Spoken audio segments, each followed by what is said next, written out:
That's all good. All right, who are we talking to? System Audible. And what are each of your names? Rally? Jeff? Ron? And Doug. All right, and how did you guys meet?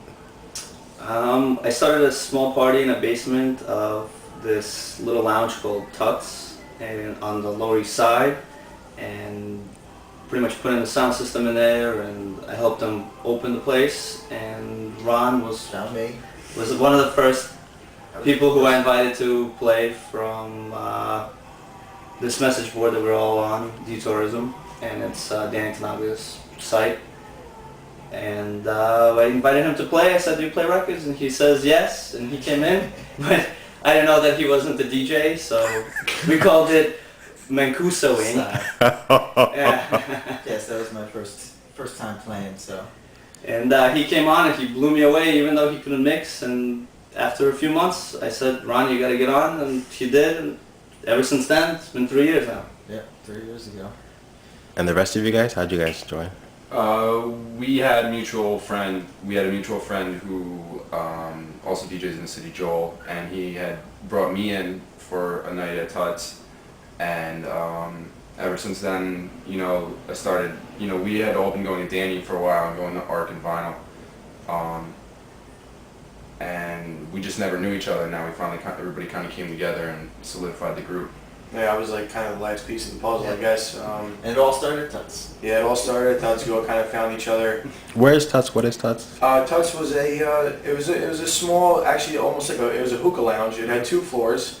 Top floor was kind of like they had different parties. They had hip hop. They had different nights. Our party we would throw in the basement. It was like almost just like a long hall, and it was an Egyptian theme. You could get hookah. You could, you know, whatever, hang out, and it was just. You know, it was dark, it was sweaty, true underground type. We had a really loud sound system. It stunk. It smelled. It smelled, yeah. But it was perfect. Like, we were there every weekend. And we could do whatever we wanted. There was no restrictions on what we could Yeah. play or. And they would let us go later than normal, Yeah. Oh, yeah. 30-ish, 6-ish. So that was kind of a big bonus. Yeah. That Always nice. try to decorate it up, do some sort of party theme. It started from 30 people and it moved to, I don't know, the last parties were pretty full. Yeah. Now tell us about the name System Audible. System Audible just kind of came up to me because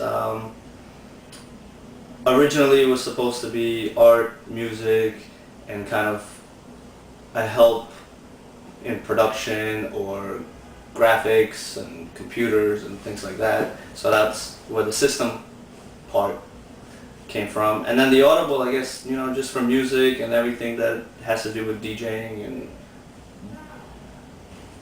that It lifestyle. just sounded good, he thought. Yeah, and then at the end I was You like, know why. you know what? Everybody's like, Audible system, you know, that's like the right way to say it. I was like, nah, let's flip it around. That's just more, it's unique.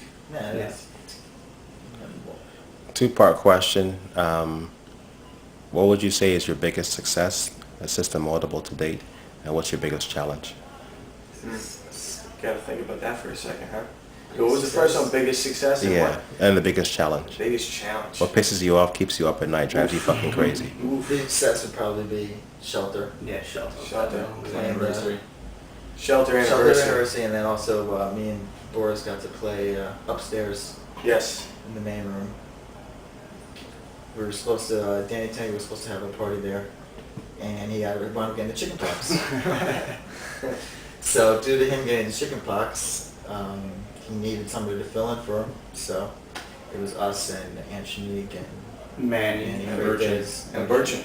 and Burchin. But because of that gig is how we ended up playing there months later at the anniversary, and the other couple of gigs that we played was because of that night that they filled in. They made their connections that night, With Ben. and that set our foot in the door, and because of them, we got in there at that, you know, whenever, I think it was like 6 months later or something like that, we were in there playing on our own, which was nice. As far as, what was the next one? Biggest challenge? Getting people to come to the Getting party. people- Promotions. Getting Yeah, people we're- to people. The 4 of us are good with music, bad with promotions. Yeah, it's hard to. It's, you know, it's like you're tugging on everybody's shoulder that, you know, has access to venues and stuff, like, you know, bothering them and tracking them down, and then just, you know, doing like email blasts and stuff like that is probably the biggest challenge for us. I think consistent party. That's what we're yeah, looking that's for. It exactly- doesn't have to be big, 100, 200 people, and we're just looking for consistency and just something to keep our style of party. Yeah. You can only ask your friends for a favor so many Yeah. times because they got lives too, and it's like, you know, you got 80 to 100 friends between the four of us and our girlfriends or whatever they know, and it's like you can only say like, listen, there's a big gig for us. Can you really try and make it out to show support and whatnot? And you can only do that so many times before you really got to start pulling in people who you don't know. Yeah. And bringing And- in promoters and bringing that. and bringing in like a team to help you. And Yeah. we're at that point right now. Yeah, we're at that kind of limbo point at that, you know.